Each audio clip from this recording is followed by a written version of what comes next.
Kita ini seperti ayam yang mati kelaparan di lumbung padi. Berarti kan ada mismanagement atau ada salah penempatan orang. Wrong person in the right place. Itu yang membuat kita prihatin.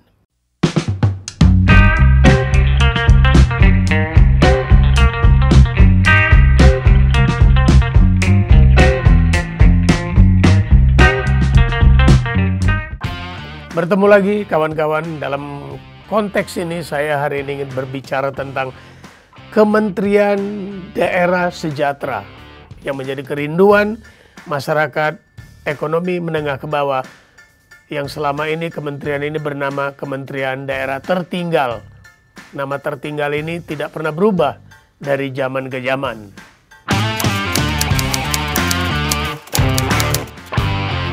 Ya, kalau kita mau fair bahwa bangsa ini tidak layak miskin. Bangsa ini tidak layak miskin. Kalau kita mengutip Abraham Samad, pernah mengatakan bahwa jika korupsi tambang diberantas, kita bebas hutang. Dan tiap warga bisa mendapatkan 20 juta rupiah per bulannya.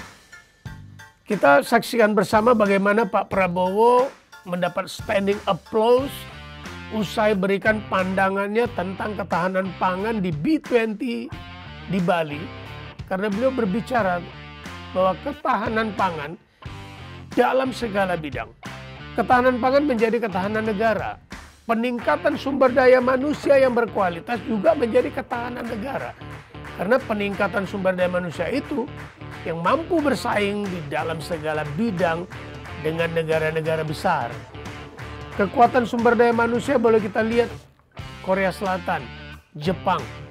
Hanya dengan mengandalkan SDM-nya yang brilian, mereka mampu hari ini menguasai semua market teknologi permobilan hampir di dunia. Hal ini bisa terjadi jika negara kita dipimpin oleh seorang yang paham, mengerti, dan peduli akan hak-hak rakyat miskin untuk dirubah menjadi sejahtera.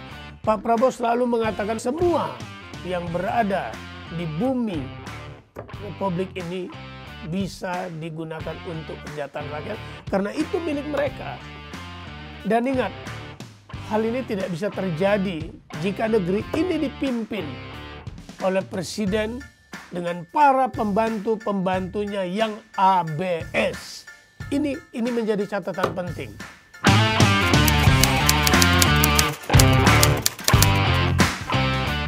Sangat bisa. Seperti yang saya bilang sebelumnya bahwa beliau tipe seorang leader yang peduli. Lihat saat beliau pimpin HKTI.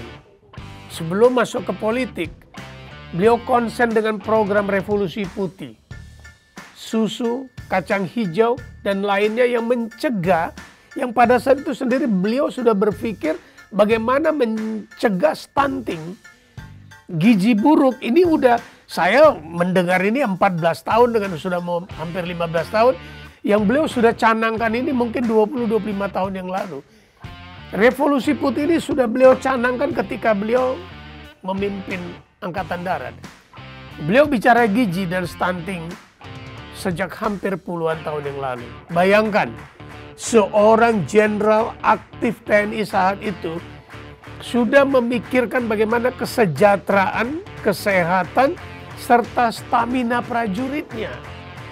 Apakah beliau tidak layak menjadi pemimpin?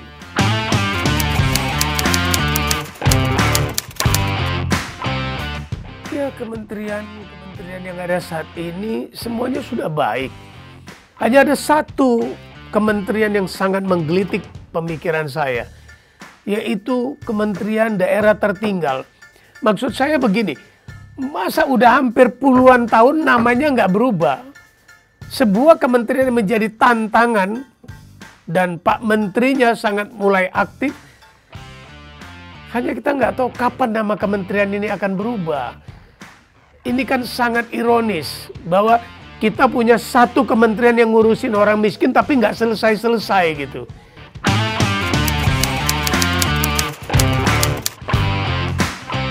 Ya, berubah menjadi Kementerian Daerah Sejahtera, bahwa itu membuktikan bahwa menterinya bekerja, presidennya memantau.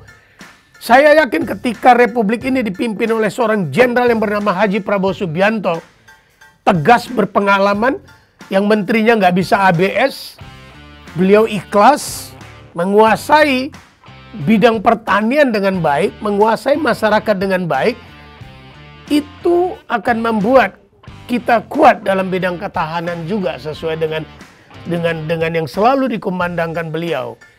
Kita harus kuat di dalam berbagai bidang dengan program-program handal dan yang mampu menempatkan right man in the right place. Pak Prabowo mampu melakukan itu jika beliau memimpin Republik ini. Atau menempatkan manajerial yang tangguh. Orang harus tahu bahwa seorang menteri itu adalah manajer. Pak Presiden harus menempatkan manajer. Dan yang menggunakan manajemen. Getting things done through the other people is the management meaning. Kalau ini dilakukan, niscaya daerah tertinggal akan menjadi sebuah daerah yang sejahtera. Saya yakin kita mampu ini. Ini saya katakan karena banyak dari kita dan mungkin rakyat Indonesia tidak tahu bahwa setelah tambang, Indonesia salah satu penghasil lada dan kacang mete terbesar di dunia. Belum lagi produk lainnya seperti rotan bambu cengkeh, biji pinang, gambir kayu, rumput laut, teripang. Ini semua kekayaan alam yang dalam waktu maksimal 5-10 tahun kementerian ini bisa berubah. Masalahnya pemimpinnya harus tegas, pemimpinnya harus tahu, pemimpinnya menguasai.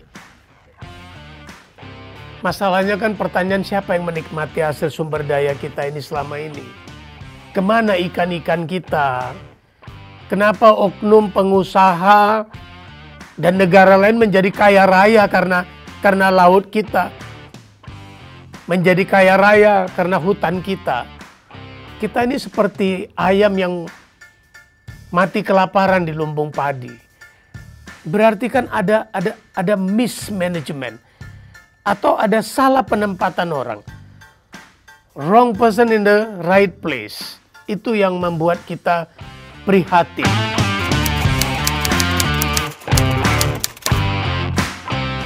Ya, seperti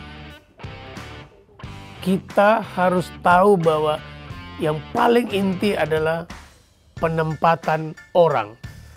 Orang yang berqualified, yang menguasai, yang tahu kerja, dan yang paling penting peduli. Right man on the right place. Yang berkarakter manajer tentunya.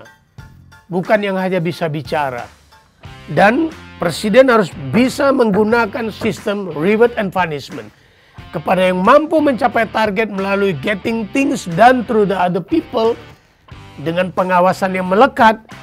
Mereka harus mendapatkan hadiah.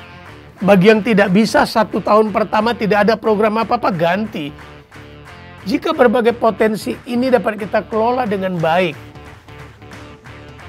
Dengan menggunakan tenaga ahli dalam luar negeri. Kita mampu membayar mereka. Maka daerah tertinggal dalam 5 tahun akan berubah.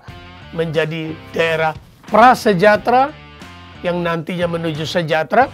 Dengan swasembada di berbagai bidang. Dan tentunya kalau kita swasembada ini akan mendatangkan devisa besar bagi negara melalui ekspor. Negara kita besar tapi kita konsen pada import. Pak Jokowi berulang kali berteriak, cegah import dan laksanakan ekspor, tingkatkan ekspor. Kenapa negara lain bisa, kita tidak? Kita punya jutaan hutan rusak yang bisa kita tanami, bisa kita optimalkan. Coba bayangkan. Hutan rusak, itu rantingnya, batangnya bisa kita jadikan energi.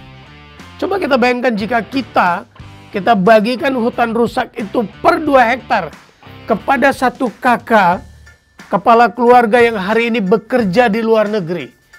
Untuk dikelola dengan bantuan bibit, pupuk, tenaga penyuluh, maka kita bisa langsung memberikan pekerjaan kepada jutaan warga negara Indonesia yang bekerja di kebun, di pabrik sebagai pelayan di luar negeri. Dengan ini kita bisa tarik pulang TKI kita yang ada di Malaysia dan di negara-negara lain. Mereka tidak perlu menjadi duta wisata di sana. Mereka akan menjadi duta yang melahirkan swasembada di dalam berbagai bidang dan melahirkan income di negara kita.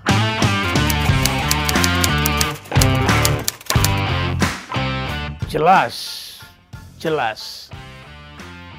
Kita butuh, menurut saya, fenomena hari ini bahwa rakyat tidak membutuhkan pemimpin yang tampan. Ini perlu menjadi perhatian.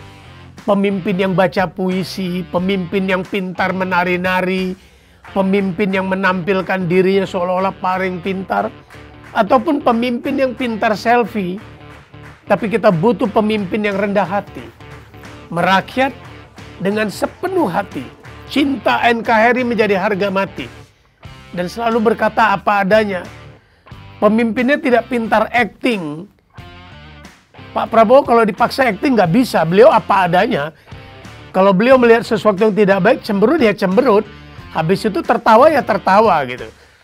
Jadi kita harus melihat itu, orang yang bluffing dan yang berkualitas, atau kita ingin mencari orang-orang yang mampu melihat kelebihan orang lain untuk kita dudukkan di sana.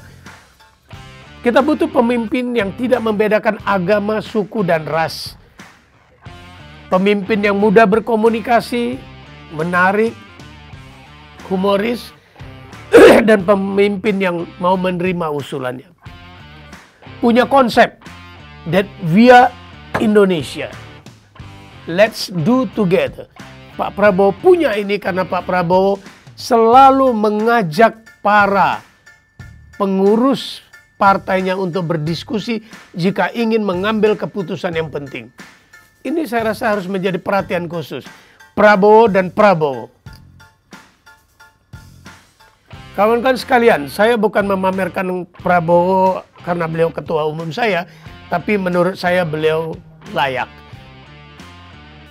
Jangan terlena dengan isi materinya. Untuk itu saya minta jangan lupa untuk share, like, comment, and subscribe. Kita ketemu di video saya berikutnya.